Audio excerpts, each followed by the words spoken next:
Hai, Assalamualaikum. Okey, so untuk hari ini kita akan fokus kepada eksperimen pemindahan elektron pada suatu jarak.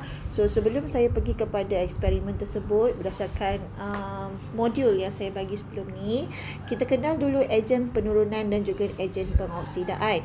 So berdasarkan pengetahuan awak yang lepas, ejen penurunan ni adalah bahan yang menurunkan bahan lain. Maksudnya di sini, ejen penurunan ini sendiri mengalami tindak balas pengoksidaan. Okey, sebagai contoh kita tengok yang pertama. Okey, so kat sini saya ada bagi 3 contoh ejen penurunan. Okey, yang pertama larutan kalium bromida. Okey, sebelum itu awak kena tahulah melalui video ni, awak kena tahu yang pertama untuk ejen pengoksidaan dan ejen penurunan, awak kena tahu contoh ejen penurunan dan juga ejen pengoksidaan. Yang kedua, awak kena tahu persamaan kimia ejen penurunan dan ejen pengoksidaan. Dan yang ketiga, awak kena tahu pemerhatian ataupun perubahan yang berlaku pada ejen penurunan dan juga ejen pengoksidaan. So kita tengok kepada contoh yang pertama, ejen penurunan, yang bahan ini sendiri mengalami pengoksidaan. Sebab itulah dia dipanggil sebagai ejen penurunan, bahan yang membantu menurunkan bahan lain lah. Sebab kalau melalui eksperimen, kita mesti ada 2 bahan yang digunakan. Satu bahan akan mengalami pengoksidaan, satu bahan akan mengalami penurunan. So macam mana yang satu bahan mengalami pengoksidaan? Dengan bantuan ejen penurunan sebenarnya. Okey, so kita pergi kepada contoh yang pertama, larutan kalium bromida. Okey, di situ kita tengok ion bromida menghasilkan air bromin lah. So warna berubah daripada tidak berwarna menjadi warna perak. Yang ini awak memang wajib hafal lah. Okey, so kalau larutan kalium iodida pun sama juga.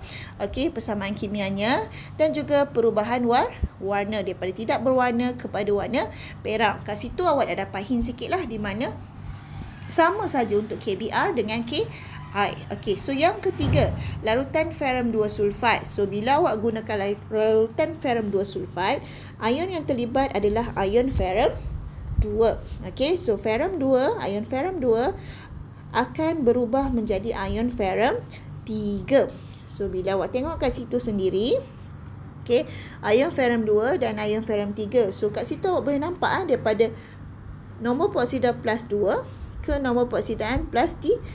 So awak nampak kat situ ada pertambahan nombor pengoksidaan. Sebab itulah ejen penurunan mengalami tindak balas pengoksidaan. Okey, so saya buang ni dulu. Okey, nanti saya share yang slide ni dengan awak lah. Okey, so kemudian ejen pengoksidaan. Kat sini kita ada 5. Okey, sebenarnya ejen penurunan dan ejen pengoksidaan ni awak boleh terbitkan persamaan kimia dia asalkan awak tahu bahan apa yang digunakan lah. Okey, so air klorin, okey, daripada Cl2, okey, bertindak balas dengan 2 elektron menghasilkan 2 Cl. Okey, Cl2 warna dia adalah, air klorin warna dia adalah warna kuning kehijauan. Okey, air klorin warna dia adalah warna kuning kehijauan, menjadi tidak berwarna. Kemudian yang kedua adalah air bromin. Okey, air bromin. Air bromin warnanya perang, menghasilkan larutan tidak berwarna. Okey, kemudian larutan ferrum 3 klorida. Okey, fokus kita kat sini, kita nak daripada ferrum 3 berubah menjadi ferrum 2. So kat situ awak nampak perubahan daripada plus 3, nombor peroksidan positif 3 berubah menjadi positif 2. Di situ awak nampak penurunan nombor pengoksidaan. Maknanya ini adalah tindak balas pengoksidaan di mana ferrum 3 di sini bertindak sebagai ejen minta maaf. So kat sini awak boleh nampak daripada positif 3 berubah menjadi positif 2. Maksudnya ada penurunan nombor peoksidaan. Maksudnya tindak balas ini adalah tindak balas penurunan. Dalam pada masa yang sama, ferrum 3 di sini bertindak sebagai ejen pengoksidaan di mana ia akan mengoksidakan bahan lain. Okey, so kat sini awak kena hafal juga ferrum 3. Ingat ferrum 3 warna perang. Okey, dia akan berubah menjadi ferrum 2 iaitu berwarna hijau. Hampir sama dengan yang sebelah ni. Cumanya ini 2 ke 3, ini 3 ke 2. Warnanya sama. Okey, sebab iron ferrum memang warna dia warna perang untuk 3 dan 2 hijau untuk 2.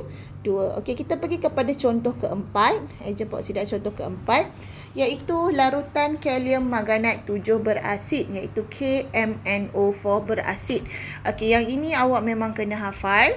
Okey, ion manganat bertindak balas dengan 8H plus 5 elektron menghasilkan Mn2 plus H4H2O. Okey, daripada warna ungu menjadi warna tidak berwarna lah. Okey, so yang kelima adalah larutan kalium dichromate, ni berapa? 6 berasid. Okey, 6 berasid, K2Cr2O7 berasid. So ion dichromate bertindak balas dengan 14 ion hidrogen menghasilkan plus 6 elektron menghasilkan 2 ion chromate dan 7 air, molekul air. Kat situ perubahan yang berlaku adalah daripada warna jingga ke warna hijau. So yang ini awak wajib hafal. Sebabnya daripada tube U di situ, awak bila tengok je bahan yang ada dalam